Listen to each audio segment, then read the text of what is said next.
screen, then it will go to your screen. Otherwise, we're side by side. All right, I'm going to go live. Awesome. We are going live, according to the box. Hello, live. I have a very geeky T-shirt on this evening, Sam. Here it is. I'm going to show everybody my geeky T-shirt. Which of you has maths good enough to work out what that says? It's kind of obvious, based on the colour, stuff like that. So I do know this one already. RWO can work on his game while watching, which is awesome. I'm listening to the stream in my left ear hole. I know what went wrong with the last stream. More about computers using the same internet connection. So really, the only one device is using this entire internet connection now. So it will be perfect, honest. Sam, how you doing? So how am I doing? Yeah, I'm doing good. I've been battling with Unity for a change, which just makes for fun. So this time we had a bit of a breakdown of the things that we want to tackle in the RPG with Rick. So let me see if I can bring that up without divulging too much. Let's actually stop sharing my screen for a second. Am I sharing my screen? You are not yet sharing your screen. That's not what's happening. A little diagram that we did with Rick. So I'm mainly going to leave the stream to you, and I'm just going to be here to provide the force. The Delta T MV. That's you. No, you. No, you. May the force be with you. No, you. Okay, they're being polite. No, honestly, after you. You have the force. No, I'd rather. You have the force. No, honestly, you can have the force. So this is what we came up with as a bit of a plan. The kind of topics that we want to give some covering of in the RPG Part 2. There's quite a lot of them, so we've got our work cut out for us. And what came up top of the list in terms of technical risk, really, is the save load system, because it's going to impact so much of how everything else works. For example, the questing system is going to have to be able to be saved, then come back to it halfway through. You want all your quests to stay there. If you've got a game that's running for a long time, you don't want to lose all your progress. So we've got the questing system going to rely on save load. Data management, we're going to have to know what kind of data in terms of leveling up. So this all came out of a discussion of looking at Rick's awesome spreadsheets, and he's got masses of spreadsheets about what stats you should have as an RPG character at level 1, level 2, etc., etc. And obviously that requires that you have some sort of saving of state, because if you don't, then you can't level up, right? So that was another thing. That depends on player stats and progression. That's kind of part and parcel of some of the same stuff, but we're talking about how you can tune stuff in a spreadsheet, bring spreadsheet data into Unity. The other questing system we've talked about, inventory, obviously, same sort of stuff. All of it relies on the saving system. So that's why I'm trying to tackle the saving system as a first port of call. And surprisingly, I'm going to upset lots of Unity fans out there, but Unity support for saving is pretty atrocious. It's really bad. There's just no, there's no kind of obvious You're going to be upsetting them. Watch this chat. You're going to get flamed, Sam. Yeah. I'm looking at the chat. But basically, it leaves it all up to you. You have to make all the architectural think I feel it's a bit weird the way let me just show you some of the things that are going on. But by the way, your screen, the video I'm making of your mug, is here. I don't know how well you're getting my annotations. Tell me if not at all. Is currently savable base, right? Circling savable base. Yes, getting that one. So just for your reference, you're appearing in this box about here. All right. Well, there's nothing much important down there. That's okay. Well, exactly. It's only I'll move my face down there, so I've got some into the nothing important zone. The nothing important zone. So, so what I've had to do is I had to create this class called a serializable vector 3, because the vector 3 is not serializable by the C# serialization stuff. And using Unity's built-in serialization doesn't allow for polymorphism. So I'll show you what I mean by that in just a second. I'm still seeing Cragged Wizard as the last thing on the chat. Is that what you've got as well? I am. I have. Yeah. So they haven't exploded with frothing at the mouth saying They that, have not exploded in the chat at this point. No, they're just waiting for you to impart wisdom, I think. yeah, I think so. Yeah, so let me give a little overview of what I've done with this saving system. The core of it all lies here in this mono behavior called the save load game object or mono behavior, whatever. And the idea of it is that every object has some sort of savable base component on it. And that allows you to go through the scene and get all of them. But also it then allows you to serialize a specific object. So let's see, when we do get level state, for example, what we're doing is we're going through the whole scene and trying to capture the data that is relevant to saving. Like, we don't want to save whether the guard is red or green, because if Rick wants to update that in a later build of the game, that's going to really screw things up. But we do want to save where the guard might be, so that if he's followed you down the road and you save and then you load back, the guard is has still followed you down the road. He hasn't respawned earlier. Or if you killed that guard, he's still dead. That sort of stuff.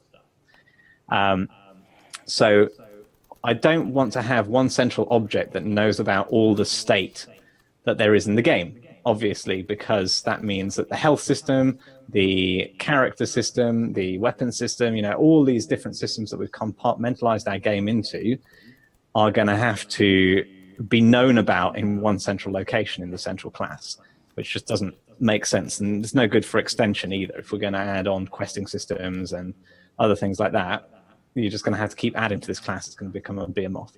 So the idea is that it has this generic savable component, and everything that has the savable component on it is then basically you can query it for a state object.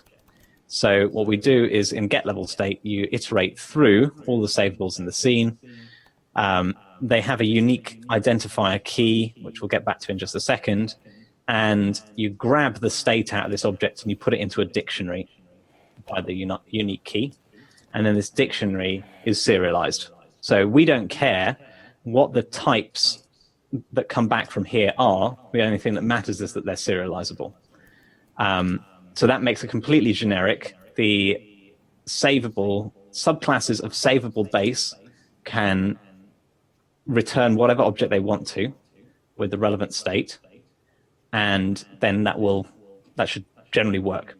And so the thing that really annoys me about Unity's serialization system is that with custom types, you can't have this setup because it won't allow for polymorphism. So what it will say is, okay, this dictionary contains strings to objects, so I'm going to serialize the objects as objects, not as the actual type that they were. For example, if they were a character, so I've got the savable character CS, and what it returns is a character state. So if I have a dictionary with character states in it, it will serialize them as objects, not as character states, which is just ridiculous.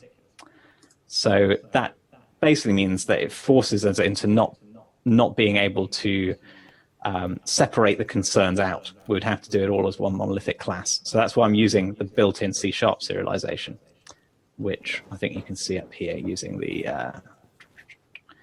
binary formatter, which if I hover over it comes from, does it say? Do you know how to show it, make it show which namespace it comes from?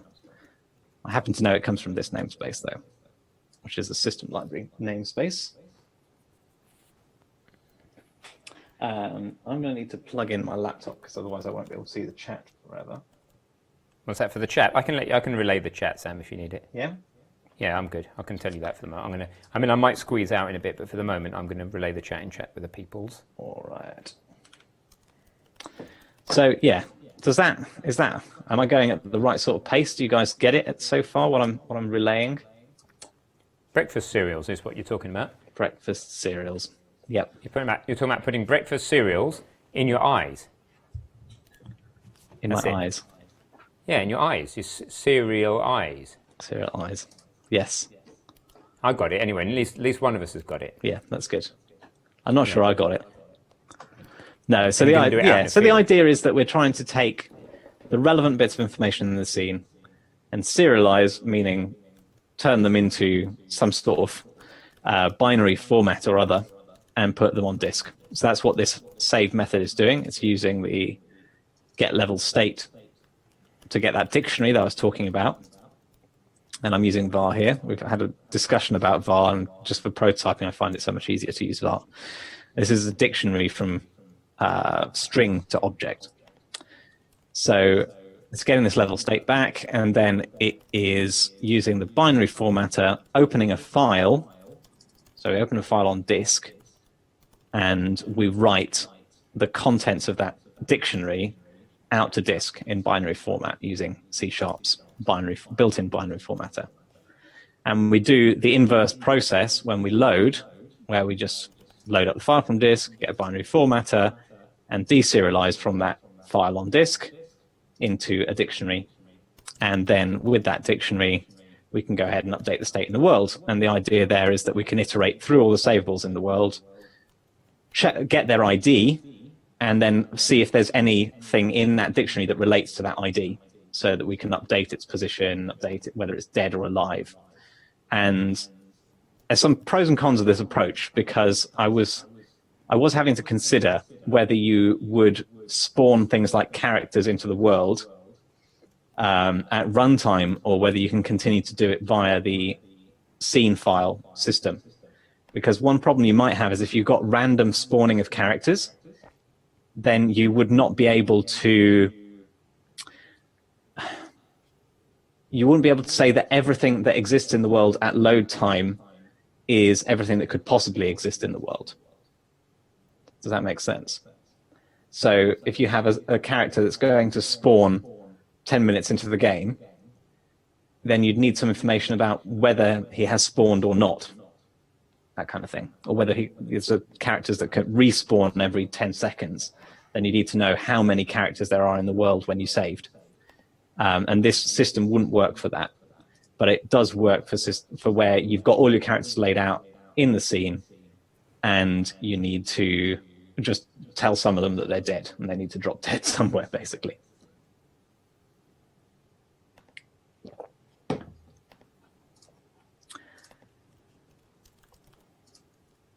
Where did we have that VAR discussion, Sam? I can't find it on YouTube now. Was it on Twitch? Was it? I think it was. We had a VAR versus auto versus. Maybe it was in the Unreal stream. Yeah, I archived all the streams. Yeah. Oh well, never mind. We'll survive. We'll survive. At first, Are there we any were afraid. questions from the chat?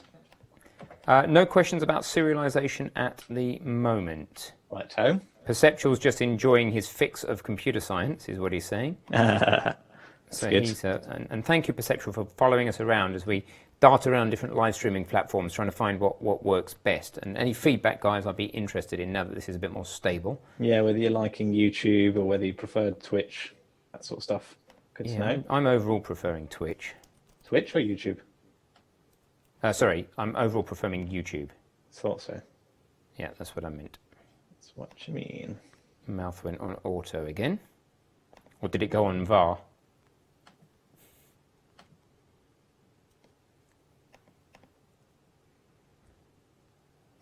Happy with any platform as long as you can get a CS fix. That's all right then. Yeah, During the Meet the Mentor session at the end. Okay.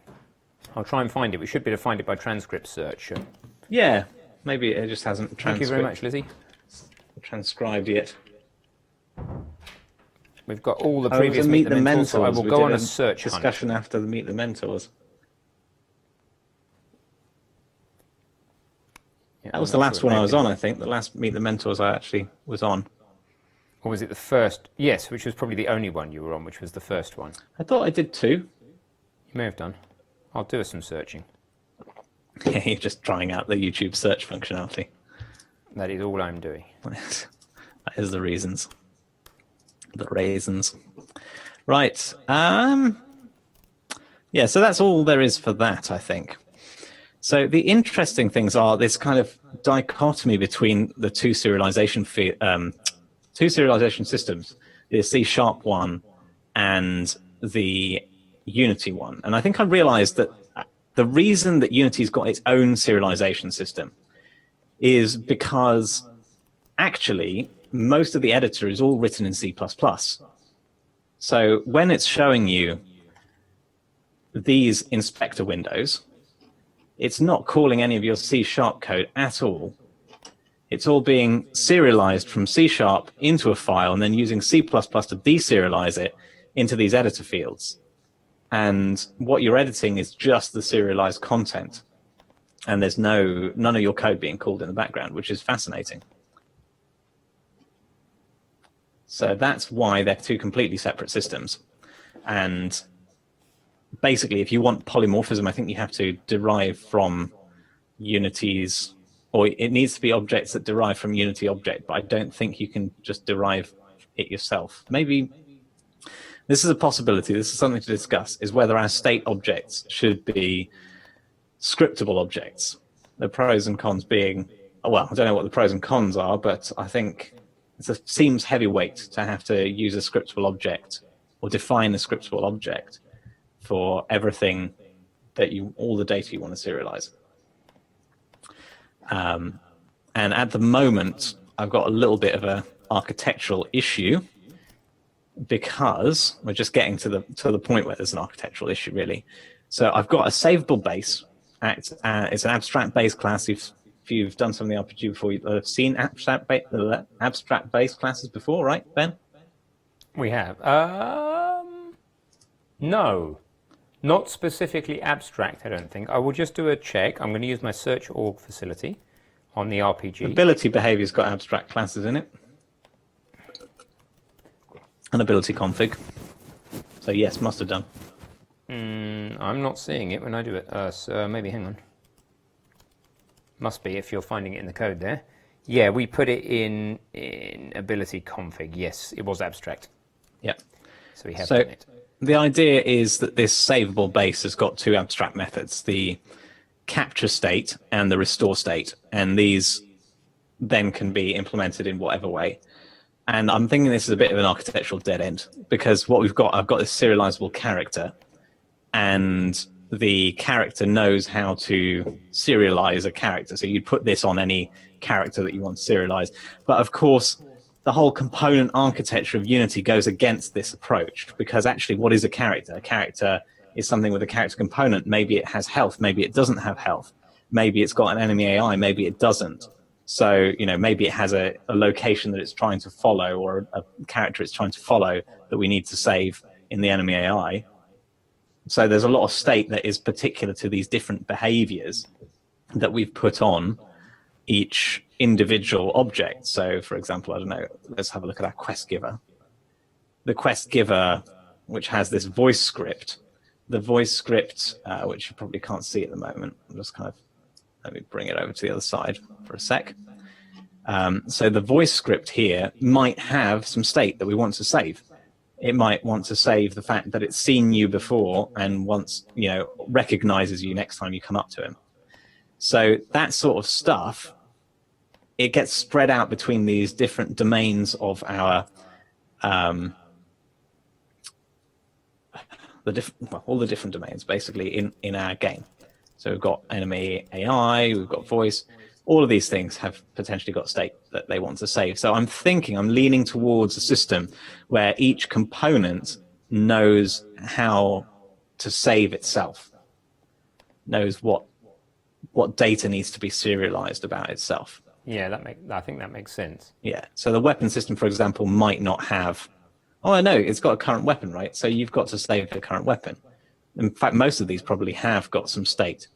Health system obviously has the health points. You want to respawn with the same health as you started, otherwise you could use that as a cheat. The enemy AI, don't know quite. Maybe the next waypoint would be some state or something like that. But basically, it's a bit of a design decision as well as to how you want things to reset when you start again, of course. Definitely, but so that's the question, because maybe it's a design decision at the top level that this character, we care about his location, but we don't care about which waypoint he was at. But then that means you're going to have to pretty much duplicate every single component. You're going to have to say, okay, well, we've got a I don't know, a character savable, but we haven't put in the enemy AI savable bit because we don't care about that piece of state. But yeah, I don't know. That feels really nasty. That feels like you're going to have to duplicate everything that has some savable state. Either that, or you're going to end up with lots and lots of inherited classes, because you might end up with a character NPC savable component, or a character enemy component, or a character player component, and that's just really going against our behavioral architecture here. Yeah. Composable architecture, I guess. Mm-hmm. By the way, you've got, it's not a major problem, but you've got the normal lip sync issue because you're using the Rode rather than a mic plugged into the camera. But yeah, I think that's just FYI. Yeah, we do have other streaming solutions in the pipeline. Yeah, I mean, I can then set up, if we do different streaming solutions, I can use some sync offset for the microphones. Yeah, exactly. Should be helpful for the lip sync. Yeah, so that's the next direction I think I'm going to take this, is towards probably going to be introducing interfaces. We haven't done interfaces, I don't think. I think we did not in the end. So this is a kind of classic interface problem where you have like an iSavable interface, and that basically says it's almost the same as an abstract class, except you've got absolutely no implementation. No, we do have an interface in iDamageable. Really? I think so, according to my search on the repo. And special ability as an interface. Oh, I don't think it made it in. Did it not? I wonder where it's finding this. Maybe it's finding me just... I'll give people in the chat the link to the solution, to what I'm finding on GitHub, and then you can decide. I need to look at the results a bit more carefully, but a first pass suggests it is there. I don't think it made it to the end state. Maybe it didn't. Maybe it's finding commit states. I'll have a look. That's the search that I did. Whizzy search. Perceptual, you're on the same wavelength as me. That's the jest and interface. Yes, Small Ninja, thanks for clarifying. They were touched on and then later discarded. Yeah, so I think this is probably the place to come back to them, because basically what we're saying is, instead of having a savable base mono behavior, we'd have like an iSavable interface. And then you would be able to have every component that wants to be savable has an iSavable interface. And that would basically allow you to call capture state on it or restore state to it. And we'd be able to then stick those into our generic dictionary and serialize that out. And that's the hope. So unfortunately, as I was saying, because these systems are different, the Unity system and the C# system are different, you have to create these classes for the Unity built-ins that you want to be able to serialize, which is a total faff. So this savable character thing, for example, this is where Unreal really is awesome, because they use exactly the same serialization system for their save system as they use for their editor system. So anything that is serializable via U properties, which are basically the same as the serializable fields, are serializable in a save game. So that's really nice. Here, unfortunately, we have to go and create serializable classes like this character state class. And it's really easy in C# to do serializable stuff, because basically you just say, hey, make this class serializable, and then all of its properties become suddenly serializable. So it's really annoying that that's not been done in the engine. So basically what we do is we use these iserializable vector 3s, and then you can do clever stuff like this, where this thing on the right is, no, sorry, let's go to this one. This thing on the right is from a transform, so that's a vector 3, but I'm assigning it to something that is a serializable vector 3, because I've been able to declare using C# this implicit operator thing, which is an implicit conversion between the two. So they can be implicitly converted between a vector 3 and a vector serializable vector 3. So kind of gets nicer again. And you only have to declare this vector3 one time, and it's quite a common thing that you might want to have. So then, if I want to store rotation, I'll need to do a serializable quaternion. If I want to store, what other things might I be interested in? Like color, maybe. But otherwise, there's a limited number of those to tackle, so it's quite easy to get over. Yeah, I mean, the alternative would be using the JSON system built into Unity. There's JSON serialization built in, but I don't think there's binary serialization. That's one thing. So, I mean, not that it makes a big difference. If you're going to store a heck of a lot of data in your save games, it would make a difference. But if you're not, I don't think we're going to have a lot. It's nice also if you have a readable save game, you can go in there for debugging purposes. But in a release game, you probably don't want that because you don't want your players to go in and, let me just jump ahead a few 100 meters and get inside the castle walls and get into all sorts of crazy situations that you wouldn't have allowed them to serialize, basically.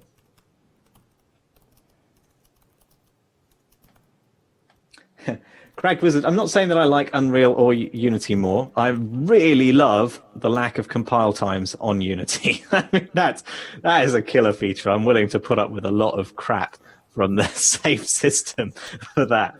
Because, I can write a few save systems in the time it takes Unreal to compile. So that's definitely an advantage. I'm just saying that there are some things that Unreal feels more complete as a game engine in some ways. I just really wasn't expecting it because a save system is such a common feature of a game. One other thing that they do in Unreal, for example, is they don't allow you, or they do allow you to, but you, by default, don't save a game onto the file system because there are consoles where you don't have access to the file system, like the PlayStation, for example. You wouldn't be given file system level access to save your games. You'd be saving into like PlayStation slots. And so in Unreal, you save into a slot, even if you're on PC. And so this makes it kind of nicely cross-platform, cross-console compatible. But on Unity, you're dealing with file system paths. So yeah, pros and cons. It's a lot neater though, the API, and then it's much better documented. So yeah, so I think that's where we stand more or less at the moment. I'm trying to think if there's any other useful tidbits that I've got from my precursory savable systems research. They might come to me. But otherwise, I think we could probably open up some questions. It's really nice having persistent chat. I've closed the chat window a couple of times on Twitch before, and you lose it all because it's streaming chat, Yeah, I don't get why they do that. It's a bit weird, but it's not like they don't have the server space, right? No, I'm really missing though from Twitch the custom emoticons and stuff that we're able to upload. I don't know if we have a facility to do that on YouTube, and I'm missing people giving us cheers and bits and stuff like that. So there's pros and cons. There's a lot of fun. Twitch is kind of more fun in a way. Yeah, it's been all gamified, isn't it? Yeah, gamified in it. Technical. So questions for Sam in the last 15 minutes or so of the stream. What are your questions? Yeah, it's much more gamified as a streamer, your Twitch. But yeah. No, YouTube. So I've had confirmation from Twitch that we cannot live stream to Twitch and YouTube at the same time as a Twitch partner. We could do it if we were not a Twitch partner, but then Twitch really starts to lose its benefits. So because the guys have to then suffer ads. So yeah.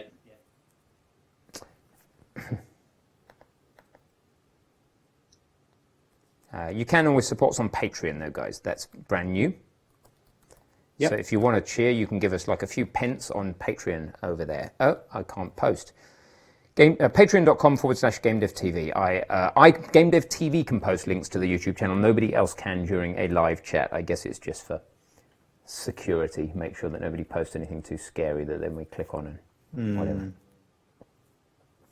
Good job, Sam. Looks really good.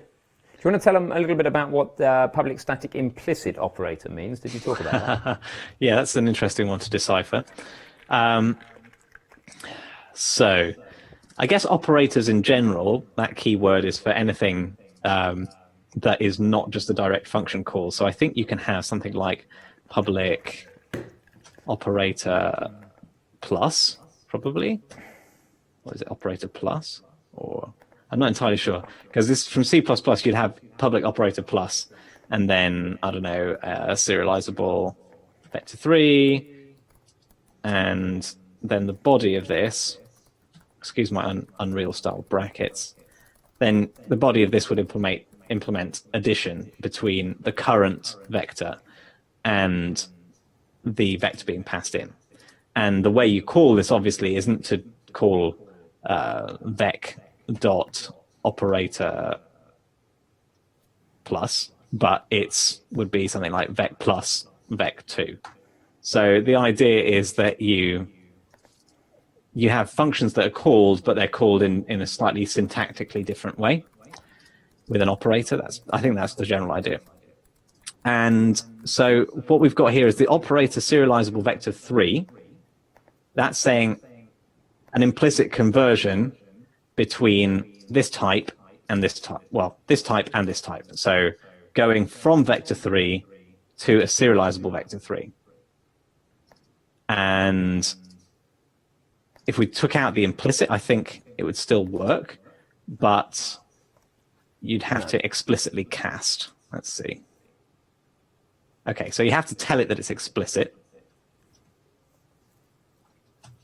like that. And then let's see. Now this is no longer working, see?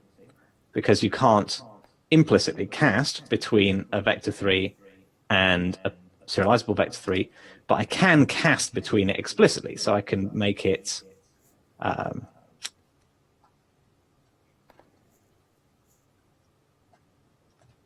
like that. So that works just fine, but I have to be explicit about it. That's what the explicit versus implicit bit means. And if I put it back to implicit,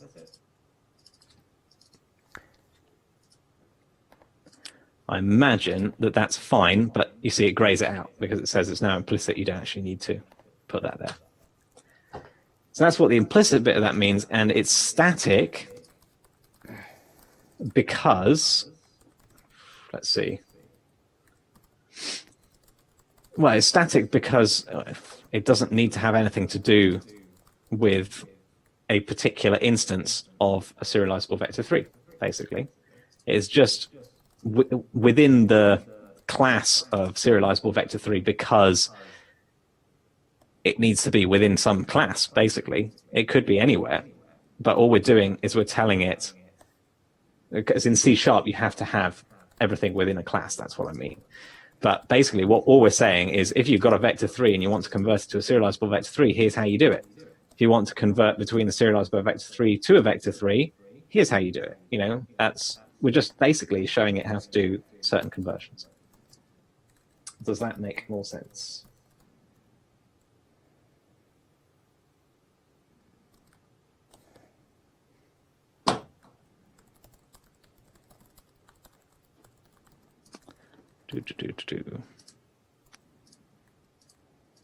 Yeah, guys, any more questions really about RPG, otherwise, Unreal, Unity, serialization systems, computer science? Do hit me with them. And otherwise, I guess we could wrap up the stream a bit earlier if we have done to. I'm completely knackered tonight. What's that, Ben? I'm completely knackered tonight. I'd like to. Yeah. So Rodrigo is saying, is this the only place, the RPG Part 2? Absolutely not, Rodrigo. This is not a course. You can't follow this. This is a once-a-week update from Sam on the progress of the prototyping. Once the prototyping is to the point where they're happy to start recording, Sam and Rick will start recording Part 2 of the course. Don't know when that will be. It's going to be weeks, but we don't know how many weeks. So there's that. The other thing to say is some people are asking, the tier 3 subscribers from Twitch, should they switch to Patreon? Yeah, we have a slight preference, Brian, that you move to Patreon just because we keep more of the money. And it's more of a long-term solution. It's independent of whatever platform we happen to be live streaming to. The maximum number of platforms we will experiment with live streaming to is 3. Tends to be a magic number for us. Was with the forum, we needed 3 attempts to get it right. We've tried Twitch, we know what it's like, we might go back there, we know exactly what it involves. In fact, I'm just putting together a document right now about what I consider to be the pros and cons of that. In fact, I don't even mind making that document public, so anyone with a link can comment. Let's do that and post it in the chat. I'll do that now. And that's for you as well, Sam. I've just started putting that together, so we're comparing them. The third one we may consider would be LiveEdu.tv. They've just reached out to us very recently, and there's a small possibility we'll try that, but it's unlikely. And then we will settle. But Patreon would be fairly independent. So wherever you subscribe to us as live, wherever you subscribe to us, we'll look after you. So if you subscribed on Twitch, we'll cross-reconcile that information, and you're still a valid, mentee over here. So wherever you like, really. Yeah. It's the answer to that. For the next stream, we better know when the next stream here is. A couple of things. Firstly, the next stream overall is tomorrow. It's in about 24 hours' time. There's a link to it. You can obviously see it on the root of the YouTube channel. So yeah, Rodrigo, don't worry, you will be lost. This is early prototyping. The idea is this is just a weekly update, just to lift the veil behind the scenes. Now, next week at this time, I will be in Cornwall, and Cornwall probably hasn't heard of the internet. Sorry, Lucy, if you're listening. So, Sam, do you want to do the stream on your own next week? I think that you have ability to stream stably, don't you? Yeah, I think so. And you've got the GameDev.tv login for YouTube, so you could do a test. Yeah. One of the benefits is you can do a preview stream with YouTube. You don't actually have to start the stream until you've previewed it in its live production area. So do you want to just do it at 8 p.m. next week? And let's keep it consistent. That sounds good to me. Yeah? Okay, so I'll put it on as a weekly thing, and I'll invite you to that. You already are invited. And then I'll make it as an event and put it in our calendar. I'll show you that after the stream, Sam, so you can see how to do it should you ever need to add one. It's kind of easy, but there's a bunch of other stuff that's a bit weird. Cool. So we'll be here again next week doing another update. Hopefully I'll have the save system buttoned up by that point. And it should be quite cool. I mean, awesome. I didn't actually show you it working, by the way. So it's partly because I'm stuck in a tree. I can't quite figure this. I've got a bug where he's just stuck in a rock, and I can't quite figure out why. Let's mute the audio. Oh, there you go. He managed to get out of the rock. So if I go up, let's not go and get killed. If I go and stand somewhere different, over here, and just save this,